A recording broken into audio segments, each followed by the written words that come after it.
Bonjour et bienvenue sur ce cours pour devenir un développeur C#.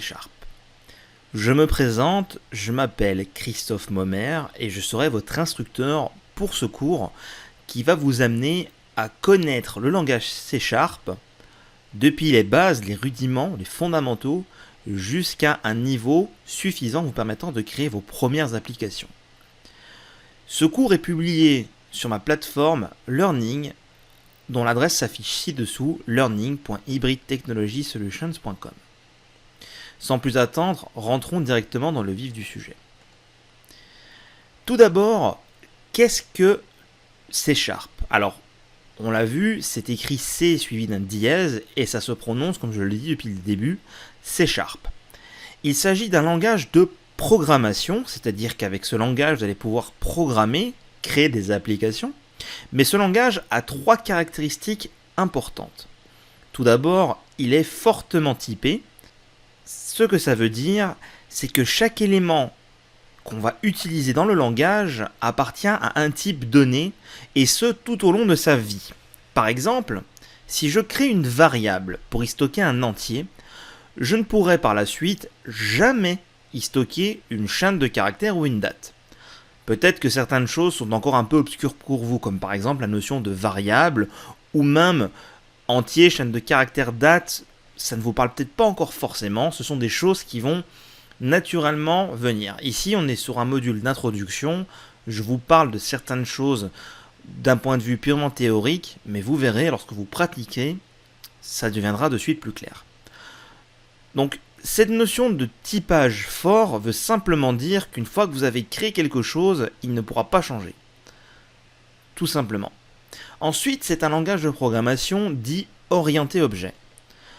Orienté objet, c'est une approche de développement informatique où est-ce qu'au lieu de travailler uniquement avec des fonctions, on verra plus tard également ce que c'est, on va créer des objets pour y stocker diverses informations. Imaginez par exemple votre ordinateur comme étant un objet. Il stocke des informations. On peut par exemple retrouver comme information la taille de son écran, la vitesse de votre processeur, la quantité de mémoire, à savoir la RAM que vous avez, ou la quantité d'espace disque sur votre disque dur. Mais il a également des possibilités comme par exemple pouvoir l'allumer ou écrire du texte.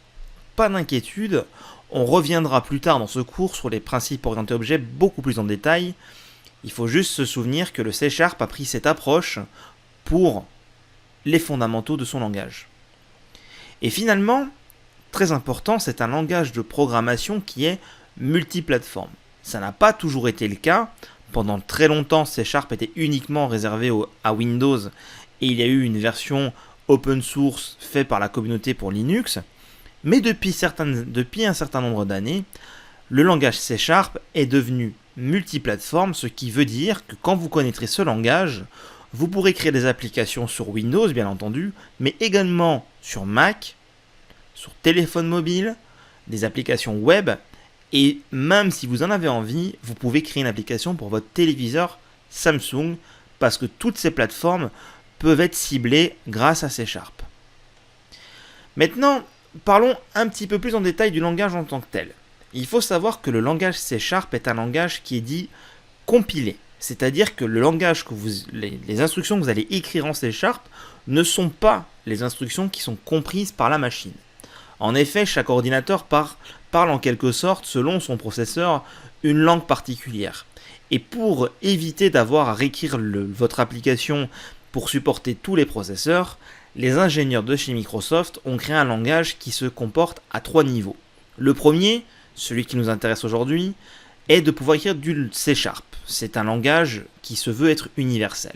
Grâce à ce langage-là, le compilateur va générer un autre code que le code C# que vous avez écrit, qui s'appelle du code IL pour Intermediate Language. C'est-à-dire qu'en fait, il va transformer votre C# dans un code qui est un code commun à plusieurs langages. Parce qu'en fait, C# n'est pas le seul langage qui va se retrouver transformé dans ce code-là en particulier.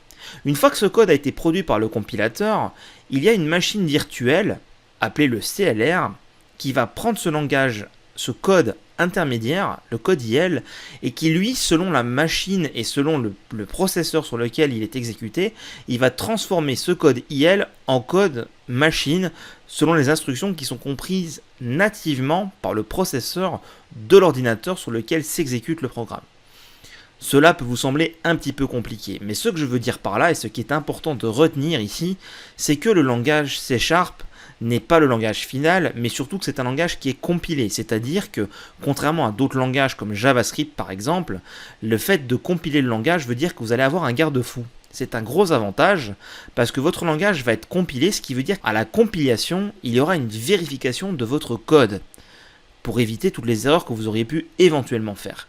Il ne faut pas voir le compilateur comme un ennemi, mais bien comme votre meilleur ami, parce qu'il va vous préserver d'avoir écrit du code qui ne fonctionnerait pas si le compilateur n'avait pas fait son travail. Et il faut savoir aussi que le compilateur C# est très intelligent, et que de fait, le code que vous avez écrit, il va tenter de l'optimiser en termes de performance. Bien sûr, ce sont des sujets qui sont très avancés, c'est bien pour que vous ayez une vue du dessus de ce que fait le langage C#. On ne descendra pas plus bas dans le cadre de ce cours sur ces notions-là. Maintenant, le langage en tant que tel est juste un ensemble d'instructions de programmation. On verra par exemple les conditions, les boucles, la déclaration de variables et tout un ensemble d'instructions qui sont naturellement présentes dans le langage. Cela se traduit par le biais de mots-clés. Mais le langage tout seul ne va pas vous permettre d'atteindre beaucoup d'objectifs juste par le biais de ces instructions. En fait, le langage C# est fourni avec un framework, le framework .NET. Qu'est-ce qu'un framework ? Eh bien, c'est une collection d'outils qui est prête à l'emploi. On peut voir ça un petit peu comme, pour faire un parallèle, avec quelqu'un qui fait un métier. Le langage, c'est la connaissance du métier. Imaginons que vous avez fait des études pour devenir menuisier. Donc, vous connaissez les rudiments de la façon dont un menuisier doit travailler. C'est la même chose que connaître le langage. Maintenant, si vous devez travailler dans une menuiserie, il va vous falloir des outils, parce que le simple fait de savoir comment scier une planche ou comment clouer quelque chose ne va pas vous permettre de le faire en tant que tel si vous n'avez pas les outils adéquats, qui sont le marteau et la scie. Et bien c'est tout à fait pareil avec le langage et le framework. Ici, connaître le C# est intimement lié à connaître le framework et les outils sur lesquels il se repose. En fait, quand je vous dis que vous allez apprendre le C#, vous allez apprendre d'une part les instructions de base du langage, mais également d'autre part les outils dans le framework .NET. Et grâce à ces deux éléments, vous allez pouvoir créer des applications.